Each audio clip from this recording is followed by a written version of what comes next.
एका शिवजयंतीला मी कार्यक्रमाला गेलो, कार्यक्रम सुरू झाला 10-12 जण पोरं पुढे पळत आहेत, एक पोरग त्याच्या मागे पाठीमागे दगड घेऊन पळत आहे, अर्थाम मारतोस तुला. म्हणलो काय चाललंय, कार्यक्रम चालू, माणसं पळायला लागली 10-12 जण पुढं, हे एकटा जण मागून दगड घेऊन पळत आहे, थांब. मी एका जणाला विचारलं, म्हणलं झालंय काय, 10-12 जण पुढे पळत आहेत, हे एकटाच दगड घेऊन पाठीमागं पळत आहे, झालंय काय.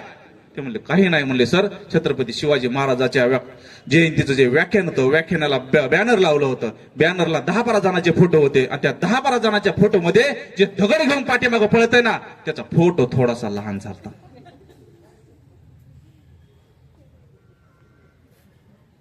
काय झालं, फोटो थोडासा लहान झाला.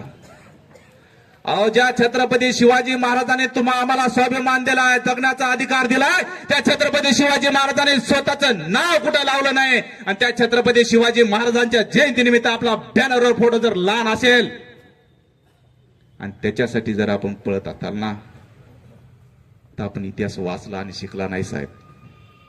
नाही बोलता